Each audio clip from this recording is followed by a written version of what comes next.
What I'm going to do is to read a short exposition of the gospel reading taken from the role of one of those disciples who was on the road.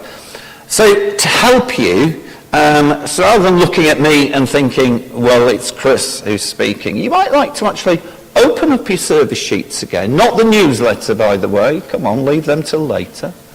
Open up the service sheets. That's it. Some of you are actually doing as you're asked. Others are looking, well, we really don't want to do that. And just open it at the gospel reading and keep that in front of you.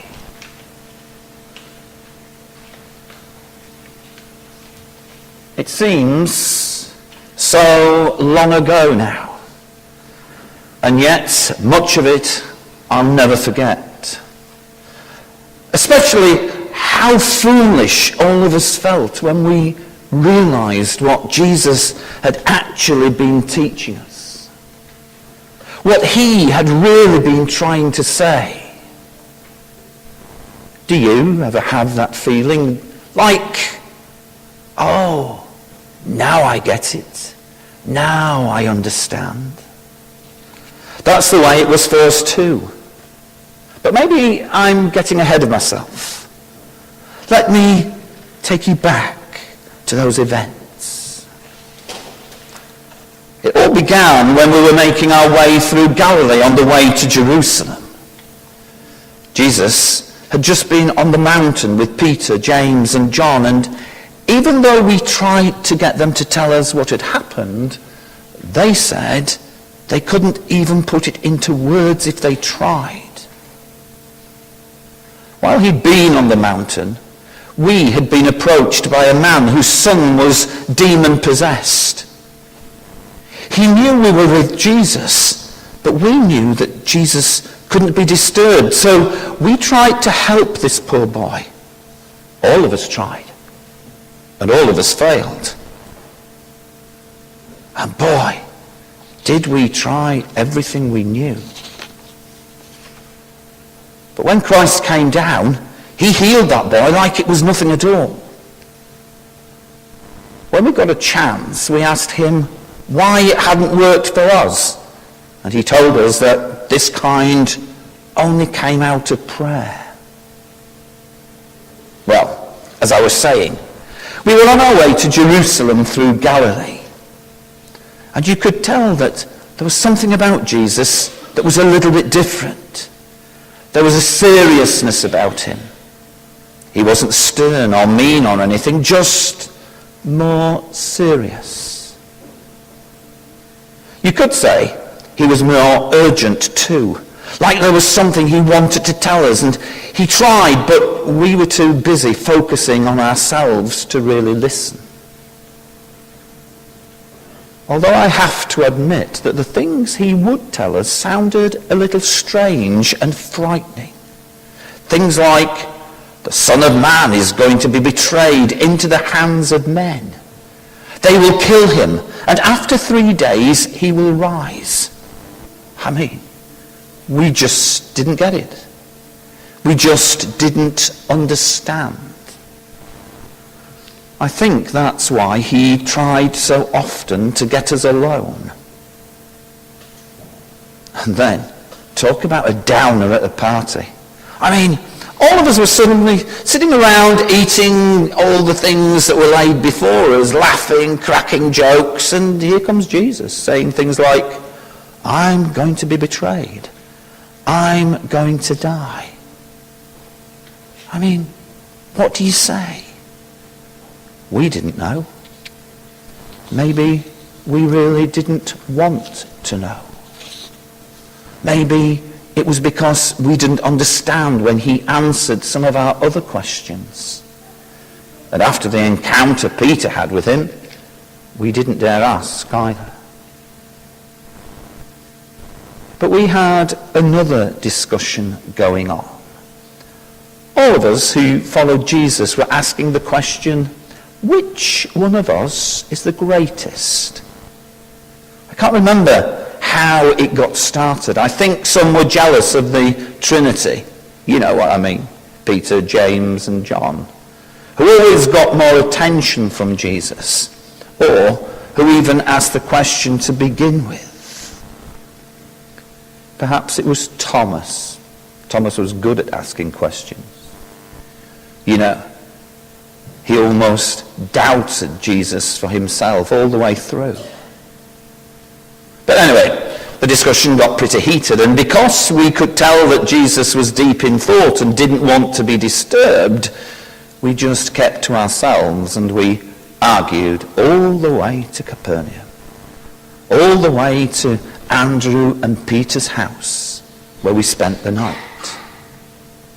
Well, we must have become a little loud at time or two when we were arguing, because as we were getting ready to sit down for the meal, Jesus said, "Come on, guys, what were you arguing about on the road?"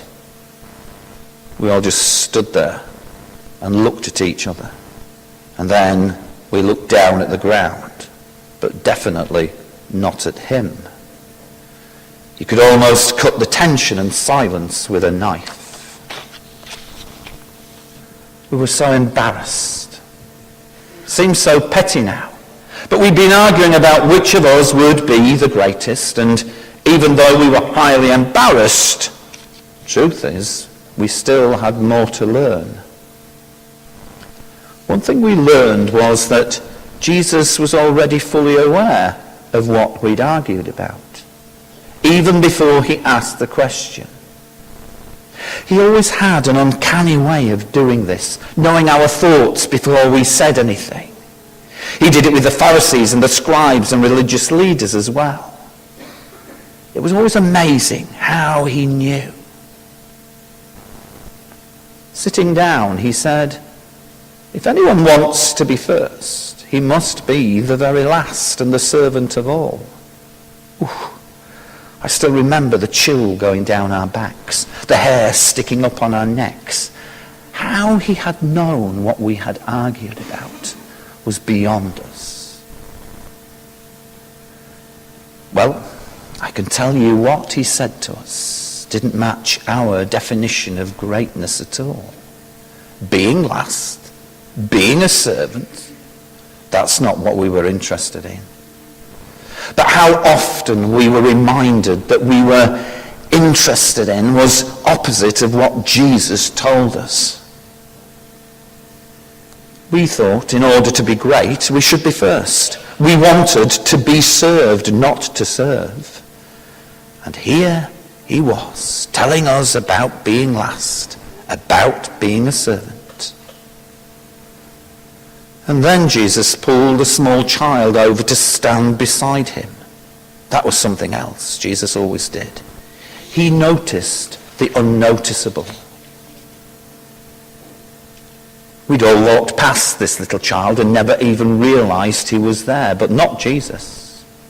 We'd all been caught up in our conversation, in our argument, but even Jesus, who'd been deep in thought, had taken time to pay attention to this little one.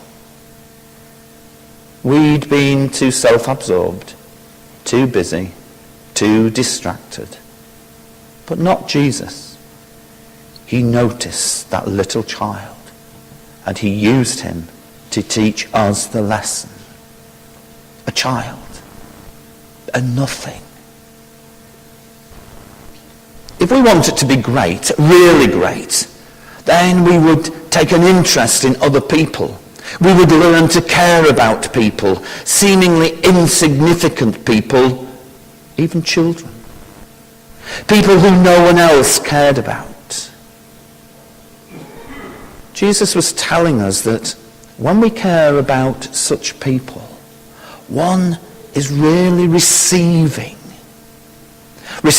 him and receiving God. That's how Jesus spelled the word great. G-R-E-A-T. And what all of us who were there that day had to ask ourselves was, how do we really spell great? How do we understand what it is to be great? We thought we knew. We We'd had arguments about it. We talked about it all the way along our journey.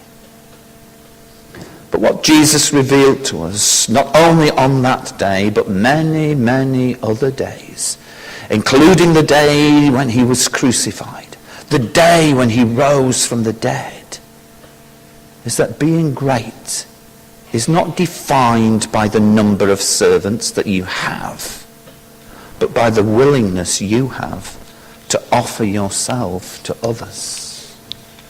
Not by ways in which we move men, women and children aside because we're in a hurry to get somewhere, but by stopping